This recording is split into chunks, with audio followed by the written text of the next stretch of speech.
ইরানে মার্কিন ইসরায়েলি হামলায় হাজারেরও বেশি বেসামরিক মানুষের প্রাণহানির দাবি করেছে মানবাধিকার সংস্থা। এই ভয়াবহ পরিস্থিতি নিয়ে বিস্তারিত। ইরানের সর্বোচ্চ নেতা খামেনির মৃত্যু নিয়ে প্রাক্তন শাহের বিধবা ফারা পহলভির গুরুত্বপূর্ণ মন্তব্য। ইরানের রাজনৈতিক পরিস্থিতি নিয়ে একটি গুরুত্বপূর্ণ মন্তব্য এসেছে।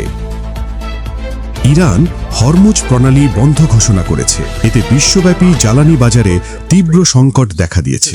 বিশ্বের সবচেয়ে গুরুত্বপূর্ণ বাণিজ্য পথ হরমুজ প্রণালী বন্ধ করে দিয়েছে ইরান।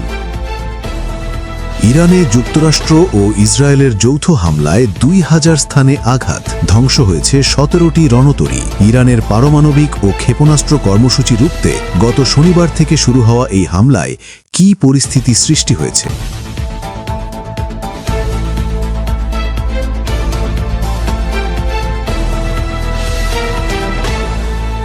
আসসালামু আলাইকুম, আমি মোহাম্মদ মহসিন রুবেল। আপনাদের স্বাগতম ক্রাইম নিউজ অনলাইনে। আজকের প্রধান খবর, ইরানে মার্কিন ইসরায়েলি হামলায় হাজারেরও বেশি বেসামরিক মানুষের প্রাণহানির দাবি করেছে মানবাধিকার সংস্থা। এই ভয়াবহ পরিস্থিতি নিয়ে বিস্তারিত।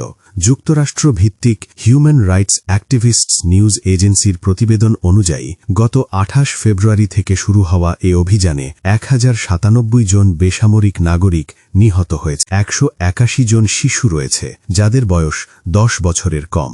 এছাড়া ৫,৪০২ জন আহত হয়েছেন। গত ২৪ ঘণ্টায় ১০৪টি হামলা চালানো হয়েছে। সামরিক ঘাঁটির পাশাপাশি হাসপাতাল ও আবাসিক এলাকাও লক্ষ্যবস্তু হয়েছে। দক্ষিণ ইরানের একটি স্কুলে হামলায় ১৬০ জনেরও বেশি মানুষ নিহত হয়েছেন। তবে বিবিসি এই তথ্য স্বাধীনভাবে যাচাই করতে পারেনি। এটি সত্যিই একটি উদ্বেগজনক পরিস্থিতি। বেসামরিক মানুষ, বিশেষ করে শিশুদের এই ক্ষতি অত্যন্ত দুঃখজনক। ইরানের সর্বোচ্চ নেতা খামেনির মৃত্যু নিয়ে প্রাক্তন শাহের বিধবা ফারা পহলভির গুরুত্বপূর্ণ মন্তব্য। ইরানের রাজনৈতিক পরিস্থিতি নিয়ে একটি গুরুত্বপূর্ণ মন্তব্য এসেছে। ইরানের শেষ শাহের বিধবা স্ত্রী ফারা পহলভি এএফপিকে দেওয়া সাক্ষাৎকারে বলেছেন, আলী খামেনির মৃত্যু তাৎপর্যপূর্ণ হলেও এটি স্বয়ংক্রিয়ভাবে ইরানি শাসন ব্যবস্থার পতন ঘটাবে না। ১৯৭৯ সালের বিপ্লবের পর ফারা পহলভি জানান, ক্ষমতার কেন্দ্রে থাকা কোনো ব্যক্তির চলে যাওয়া মানেই ব্যবস্থার সমাপ্তি নয়। তিনি বলেন, মূল বিষয় হল ইরানি জনগণের ঐক্যবদ্ধ হওয়ার ক্ষমতা। শান্তিপূর্ণ ও সুশৃঙ্খল পরিবর্তনের মাধ্যমে আইনের শাসন প্রতিষ্ঠায় ঐক্যবদ্ধতাই নির্ণায়ক ভূমিকা পালন করবে। উল্লেখ্য, তার ছেলে রেজা পাহলভি এই ধরনের পরিবর্তনের প্রস্তুতি নিচ্ছেন। ইরানের রাজনৈতিক ভবিষ্যৎ নিয়ে এটি সত্যি একটি গুরুত্বপূর্ণ মন্তব্য। ইরান হরমুজ প্রণালী বন্ধ ঘোষণা করেছে। এতে বিশ্বব্যাপী জ্বালানি বাজারে তীব্র সংকট দেখা দিয়েছে। বিশ্বের সবচেয়ে গুরুত্বপূর্ণ বাণিজ্য পথ হরমুজ প্রণালী বন্ধ করে দিয়েছে ইরান। এই ঘোষণার পর বিশ্বব্যাপী জ্বালানি বাজারে ধাক্কা লেগেছে। ইরানের বিপ্লবী গার্ড কর্পস ঘোষণা করেছে ১ ফোঁটা তেলও বাইরে যাবে না। এই প্রণালী দিয়ে প্রতিদিন ১৩ মিলিয়ন ব্যারেল তেল পরিবহন হয়, যা বিশ্বের ৩১%।